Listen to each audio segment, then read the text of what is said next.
This session is called The Executive Journey. Our first two topics for this morning are change, strategy, and sustainability. My first two guests are Craig Sumption on my far right, and he is the CFO for Hatch Africa, as well as Pushpender Singla, and he's the CFO for Vedanta. A round of applause for my guests, please. Thank you. Thank you. So I think in theory, most humans would say that they are adaptable and they are open to change, but a lot of goosebumps tend to rise immediately when change arrives. And in the finance industry, change involves a lot of different things, technology, the people who are concerned. So we're just going to speak to these two executives who've been kind enough to give us their time this morning about the 3 points on our program this morning. I'm going to start with you, Pushpender. What does change mean to you, and what has it meant to your company? Sure. Thank you, Didi, for the opportunity, and I think it's great to be part of Finance Indaba and having the opportunity to see all my finance colleagues and share the knowledge. So if I talk about change in our definition, specifically if I talk about the mining industry or our company, we call it a transformation or continuous improvement. Okay. So that is all about change. We call it change. And when I say change, if a little bit define more change is all about today's business. Change is all about today's business, and it is more about embedding best-in-class technology, best-in-class practices, best-in-class systems into our business and operation, where we can embed a lot of efficiencies to increase our production efficiencies, to optimize the cost, and to create a very safe and clear and very innovative workplace for our people and communities. So that's all about change, we call it. And when I change, we have to ask question to everyone, and again, we ask to our company itself all the time, or our employees, that is it important or is it necessary? We say absolutely. Change is absolutely necessary to be competitive in the market, to be creating a value for the shareholders and to the stakeholders. Because in today's environment, the change is inevitable. Change is vital, because every day in the dynamic technology environment, we are seeing a lot of new technology invention coming every day. If a company doesn't pick a pace around the change, company can be suddenly out from the market against our competitor, or specifically if I talk about the mining industry, when the prices goes down, if we are not operating efficiently and keeping in mind all the changes coming across the industry, we will be out or we will be shutting our businesses. Correct. So I think change is all about running today's business very efficiently by utilizing best-in-class technology, best-in-class systems, and making sure our employees are fully energized and adapting it very fast. So that was quite a comprehensive answer, because you've spoken about competition there, and you've spoken about being top amongst your peers. Craig, thank you very much for joining us this morning. What has change meant to you and for your institution? Thanks, Didi. Good to be here. I guess we can go back to the old adage of the only constant is change. Yeah. And many people may have said this over the years, but I think in our current environment, there is a huge amount of change on the go. Yeah, definitely. Around and about us. And again, as South Africans, we're exposed to that. We think that we're the ones having change. But being part of a global company, chatting to global colleagues, there's change happening all over the globe. You can see it in global politics, the amount that is on the go there. So we have to live with change. Inherently, I don't think people like change. I think people are actually very against change. People don't like making changes in their lifestyle, within a business. Changing processes becomes very tricky. From a business perspective, yeah, we have had a fair amount of change. We're involved in the engineering sector, and the way that business is done has changed. The way the engineers are approaching things has changed. The technology as well has come into play. But digital is also coming into play a lot more in our arena now as well. From a finance perspective, we are always having to have a look and see what we do to change. For me, one of the most frustrating answers I get when I ask a question as to why are we doing this? Well, because we've always done it that way. And that's a very easy common answer, and it's again, part of our change process is to examine that, to go deeper than that and ask the questions, delve a little bit more, to get people to understand what they're doing and why they're doing, Otherwise, they'll never be able to change. Right. If it's only because that's the way they've done it, people in our teams, they can't change if they don't know what they're doing or why they're doing. And we tend to find that a lot of employees find comfort in routine. Very much so. And you spoke about the digital world. Just to remain on that point, Pushpender, you spoke about technology, and we do and are working in an agile environment right now. Can you give me, without giving confidential information, what kind of technological advancements have you had to undergo, especially in the mining sector, from a technological point of view, that have been of an advantage to you? Sure, definitely. So I think in terms of, when I talk about technology, and I think Craig also did touch about the word called digital. And in terms of what we are doing, so just to give a perspective, we are operating in the northern Cape of South Africa. Okay. And we are operating in the southern tip of Namibia. And we got both underground and open pit mines. And as I indicated, if I don't adapt, or if I don't work as what is innovative, or what are the digital things that are coming in the market.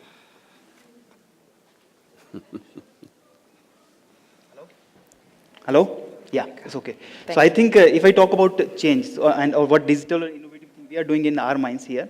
So we got, as into the South African operation, we got an underground mine and we got an open pit mine. So if I go back maybe traditionally, or maybe a few years back, or maybe a year back, Okay. people were doing more manual work for the mining perspective. So if the machine breakdown happens underground, it is only known the next day or on the shift change. Oh, no. Okay, because Yes. of lot of manual intervention. Okay. And similarly, lot of time, because of the equipment traffic underground, the lot of time is getting wasted. But now we have implemented, we call a solution called OptiMine into Okay. our mine in underground mine in South Africa, where every equipment which is operating underground got a special unit called DSE, or data collection unit. Okay. And we completely created a underground Wi-Fi environment. Okay. So that's the way every machine is fully connected to the network. Okay. And we are having a real-time information on the ground Okay. to find if any machine is having a idle or breakdown, so that immediately it can be fixed. So the overall availability and utilization of the machines has gone up significantly. Okay. That's the first initiative. Okay. The second thing, given we can monitor the movement of the machines, Yes. it allows us to be reducing the traffic down. Okay. And reducing the idle time. So that we did in our underground mine in South Africa. Similarly, for our open pit operation, which is again one of our largest project, Hamsburg, which we are implementing again in South Africa. Okay. This is open pit operation, and again, the pit is completely Wi-Fi pit. And Okay. again, every equipment is connected. Okay. Allow us to having a very clear strategy around what quality of the ore we are mining, what is the grade, allow us to feed our plant very efficiently to have a better quality of the product as well as the better recovery. Okay. So I'm saying this all is coming possibly through the technology and digital initiative. Like in the Hamsburg, we call it a smart ore movement because we track the ore very strongly. Okay. And in Black Mountain, we call it OptiMine because optimization of the equipment and utilization has gone up. Okay. I can keep going on, but I think if I talk about, as I said, people are very important for us. So similarly, safety is very important for in the mining industry. So we are implemented a solution called G-Risk, under which at a real-time basis, if someone is on the field, find anything which is he feels is a risk to the business, instead of coming out from the shift and reporting that incident, he can immediately take a photo on the mobile and can report back to the system, and it can be immediately tracked. So I'm saying digital monitoring is becoming a really help to the business and trying to improve our overall efficiency in the business. That is actually a very interesting way of looking at it. And I think with trying to get so much Wi-Fi in remote areas, there is a financial aspect to it, which we'll touch on with strategy. But Craig, if you could be so kind as to give me an example in your industry where technology has aided you. Look, I think the one key area that, and again, there are a number of different avenues that our teams pursue around the globe, but the aspect of drones has been an interesting one. Okay. Because there are certain parts of plants that are very difficult to reach. And if you have to build to get to those areas, it's going to take you a fair amount of time. Now you can get a drone in to go above, take the picture from above, and together with other engineering technology, they're able to then create a whole digital picture of what has or is taking place at the top of certain pieces of equipment. So we've been able to do that, translate that into the engineering drawings, and then be able to make changes, and then just put the changes in place without people having had to try and get up there to find that. Yeah, but So drones is making a big difference as well. yeah, definitely. And I think also with those aerial views that you can get to capture, you're not saving a lot of paper information now. From the point that you made about the digital world, everything is now sort of in a cloud or so. But being the CFO, I think at every exco it will come back to you to say, why does this cost so much? And where are you cutting costs? How are you able, from a strategy perspective, moving on in our topic, able to meet the budgetary requirements as well as making sure that the business is then competitive, as Pushpender had spoken about? You're right, that's an ongoing challenge. Whenever people want to talk about costs, you can push back to the sort of sales side of the business and talk about revenue, because that always makes the costs a lot easier. But there has been a lot of pressure on reducing costs, and that is an ongoing process. Look, from a broader strategy perspective, the CFO does have the best picture of the business, a best understanding of what is going on in the business, because you do end up seeing all the areas, having exposure to all areas, and for me it's vitally important to be able to use that to impart that information back into the business so that people understand your perspective. They've still also got to make their own decisions in the end, but they need to have the correct information to be able to make those decisions. So that for me is an important aspect of that. In terms of the cost cutting, I think one of the tricky areas we have, living in an inflationary environment, it has managed to reduce to some extent compared to where it has been over years. But we still see that various suppliers are wanting to come through with 8, 9, 10% increases every year. And very easily, you've got staff who'll just accept, it's an annual increase. For me, that has been an area that we've just focused on every year to have a look at what we've been asked to adjust in terms of the prices that our suppliers are asking from us, and having a look to see what we shouldn't be doing. And it's not as if we have a blanket across the board approach. It comes back to some value there as well. But we've got to have a look and make sure that we don't just accept what our suppliers are giving to us every year. We've also had to adjust the key costs. I mean, your office costs, your overheads of your office space is always an issue. And again, that is, I mean, the landlords, the rental industry generally run at about an 8% escalation. Is that a fair and reasonable escalation when entering into a new lease agreement these days? It's looking at those sorts of costs and just making sure that they reduce. Not just one or two big things, but trying to apply a consistent approach across the board and make sure that I've got a team of people who apply their minds whenever something comes across their desk. Is this fair and reasonable in terms of the change? And if not, then we'll have a discussion about it and talk through that. So it's to maintain it across the board and try and be consistent in our approach. Reduce where we can without being unreasonable. Penny wise, pound foolish is not a smart approach either. And we are making sure that we don't go down that road. We have to apply our minds to what we are seeing every time we look at reducing our costs.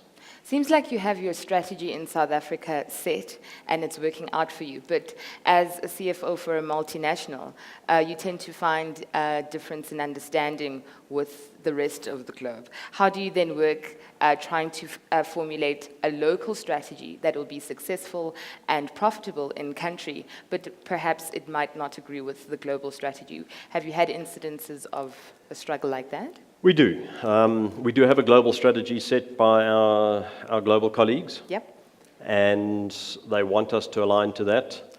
And we do have debates many times because that global strategy might be different from a South African perspective. The inflation issue is a serious debate because in North America they run on around about a 1.5% inflation. They don't understand 6%. Why do you need to give staff 6% increase? So we have lots of debates around those areas. We're having to push back many a time in that approach to them. But it's also to just make sure that they understand exactly how things are working in South Africa and in every country that we're dealing with. And I think we're very fortunate from that perspective. We've got from a finance team, we have got a very consistent finance team around the globe. Okay. And we interact on a regular basis with our finance colleagues, and they understand what is happening here, how things are working. So when we have the discussions, there's a reasonable amount of knowledge that is in place. And that comes from years of interaction, years of engagement. And again, for me, engagement, talking to our colleagues, it's vital to keep talking so that they understand us, we understand them. Okay. I mean, we have a fascinating issue with terminology. We might all speak English in what is seen as English-speaking countries. Yes.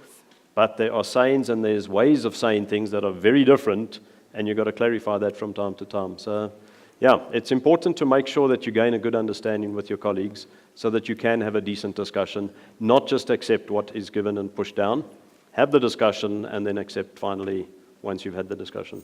Thanks for that, Craig. So, Pushpender, from a strategy perspective, with the costs that are in place, but also with the technology in the mining environment that you require, also you did mention to alleviate risk and turnaround time, safety is a big thing in the mining sector. What kind of difficulties have you experienced from a budgetary perspective and having to explain to Exco why it is that you're doing what you're doing? So I think as Craig has touched, inflation is keep coming. And both if I talk about geographical inflation and all the inflation across the commodities keep coming. And manpower inflation, definitely annual manpower inflation. But we cannot allow inflation to happen to the business, because if we allow that to happen, we maybe again I say we will be out from the competition. So we definitely have to go to look the things in a different way. If I talk about the commodities or consumables we use in our mining and operations, we need to look at is there any alternate product which is not only cost efficient, it may be cost a little bit more, but the consumption can be significantly reduced. Okay. Similarly, on the manpower side, whether we are monitoring, we having a strong monitoring across the overtime and strong monitoring across the maybe a lot of business partners who comes in the company, whether we are having efficient, productive manpower. So more setting up the KPIs, making sure that the productivity is monitored.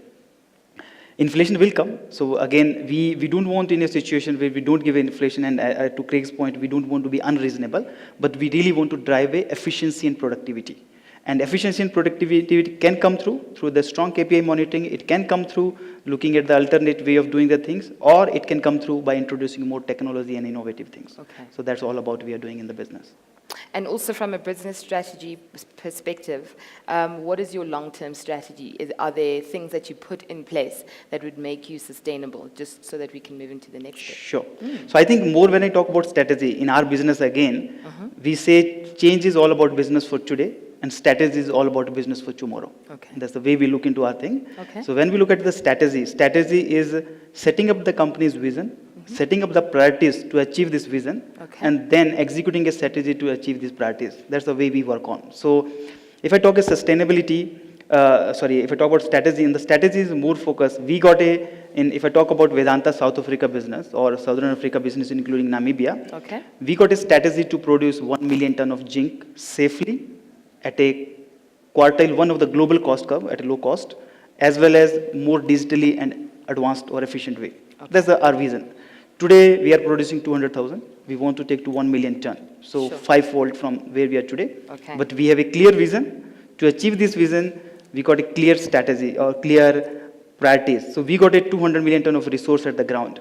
But we have to prioritize which to mine first, so that keeping in mind investment, technology, or economic viability and social parameters, and keep in mind where to push the button first. So accordingly, I can confidently say that as a business strategy, long term is key focus for us. We give an equal focus to the long term as we give a focus to today's business, because again, any mining project or any project is not come within a very short period. It takes its own long time, have to pass through various stages of feasibility, approvals, and construction. So we have to be proactive, looking after long term as we focus on today's business. So our strategy is very clear. We got a clear vision, And I can confidently say maybe by next year we will be achieving even 500,000 ton from 200,000. Okay. So we're already there in the 50% to achieve our vision. Okay. But this is an ongoing process. We should never stop to look at the long term, because that is the value creation for the shareholders and stakeholders. Okay. You say 50% and your target sounds so large. It seems they're unattainable, but I think your strategy in place is allowing you to get there. But, Sure, and I also want to add, our chairman is very committed. He has committed $1 billion investment into South Africa. Okay, that's awesome. Yeah, and we invested $500 million in the last 2 to 3 years. Okay. So again, as I said, 50% is achieved, 500,000 ton, because we already invested that money into the business. That's understandable. Thanks for that. Craig, when we were speaking about sustainability, you spoke about environmental sustainability. What does that mean to a CFO? Look, as a company, specifically in the engineering sector, the environmental aspects are a big issue. We do a lot of work in the mining sector, and that is a key environmental area there as well. From a finance type perspective, we've got to make sure that we have got the right resources to apply to that, that we are giving the right support to our clients. So the business is going to work on that. We've got to make sure that we are providing that at the right sort of price level as well. It's something that is needed in all of our, or in many of our projects, but it's not something that can be overly expensive and something we can give away. We've got to find the right mix. And for many of the projects, the environmental aspects are a bit of an add-on. And that becomes even tougher area. So we've got to engage with our clients and make sure that they understand what we're doing, why we're doing from an environmental perspective. Just a hands-on example, what kind of challenge have you perhaps had in the past year, and how did you come around it?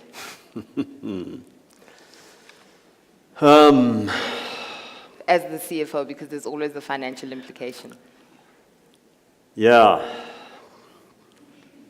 Good question. Without giving too much business information. Good question. But I think also... Yeah, I'll come back to that one. Okay. Pushpender, you were speaking about the risk part as well, and I said I would come to that. From a sustainability perspective, how has your business gone around the difficulties that you have experienced? Sure. So I think let me again redefine the sustainability into our definition, what it means to us, because that is one of the important things. So when we talk about sustainability, we talk about care about the environment as well as the community around us where we operate. That's all about sustainability for us.